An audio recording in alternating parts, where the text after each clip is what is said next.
అనుసంధానించే Anantapuram Amaravati greenfield express వేను కేంద్రం నాన్చుతోంది. అనుమతులు ఇచ్చేందుకు అసంబద్ధ కారణాలను తెరమీదకు తీసుకువస్తోంది.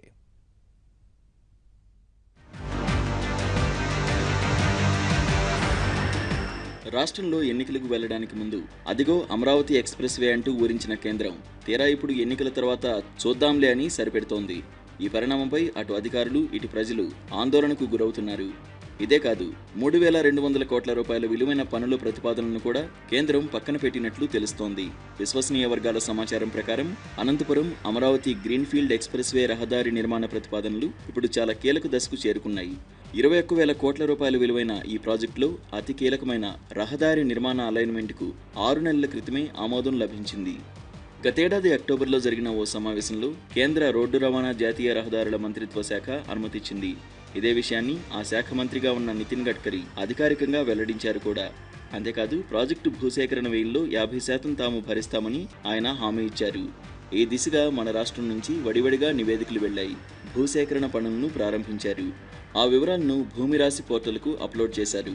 ఇక డిపిఆర్కు సంబంధించిన కసరత్తు ఎప్పుడో 6 నెలల క్రితమే ముగిసింది.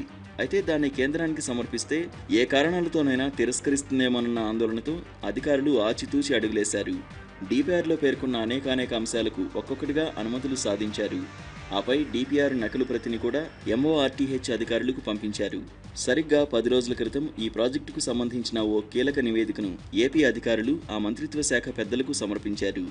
అంతా అద్భుతంగా ఉందని, త్వరగా అటవీ అనుమతులు, ఎకోజోన్కు అవసరమైన ఏర్పాట్లు చేసుకోవాలని వారు సూచించారు. కానీ వారం రోజుల్లోనే పరిస్థితి తలకిందులైనట్లు తెలిసింది. దీనిపై ఇంకా రాజకీయ నిర్ణయం తీసుకోవాల్సి ఉంది. ఎన్నికలయ్యాక పరిశీలన చేద్దాం, ఆ తర్వాత రండి అని బదిలిచ్చినట్లు తెలిసింది.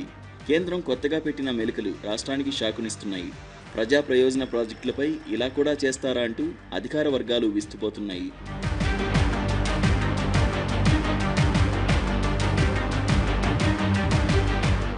రహదారి ప్రాజెక్టుల విషయంలో కీలక దశలో కొరీలు వేసి మెలికలు పెట్టడంలో కేంద్రం తీరు 4 ఏళ్లుగా ఇలాగే ఉందన్న విమర్శలు ఉన్నాయి.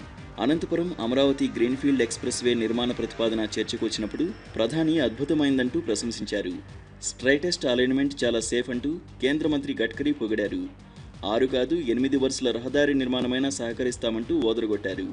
తీరా ప్రతిపాదనల దశలో 6 వరుసల ఎక్స్‌ప్రెస్ వే కుదరదని తేల్చారు. ఆ తర్వాత 200 మీటర్ల రహదారి వెడల్పునకు అంగీకరించామన్నారు. అప్పటికి అనేక అంశాల్లో వెనక్కి తగ్గి 100 మీటర్ల వెడల్పుతో 4 వరుసల రహదారి నిర్మాణానికి ప్రతిపాదనలు ఇస్తే భూసేకరణకు అయ్యే ఖర్చును ఏపీ సర్కారే భరించాలంటూ భరించలేని మెలిక పెట్టింది.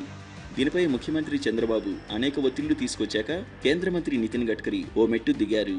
భూసేకరణ వ్యయంలో సగం కేంద్రం భరిస్తుందని భరోసా ఇచ్చారు. ఇప్పుడు ప్రాజెక్టు భూసేకరణ కీలక దశకు చేరుకున్న సమయంలో రాష్ట్ర అధికారులు పలు నివేదికలు పంపించారు. అనుమతులు, ఇతర సాంకేతిక అంశాల మంజూరు వద్దకు వచ్చేసరికి రాజకీయ నిర్ణయం తీసుకునే అంశమని ఎన్నికల తర్వాత చూద్దామంటూ మెలికి పెట్టడం గమనార్హం.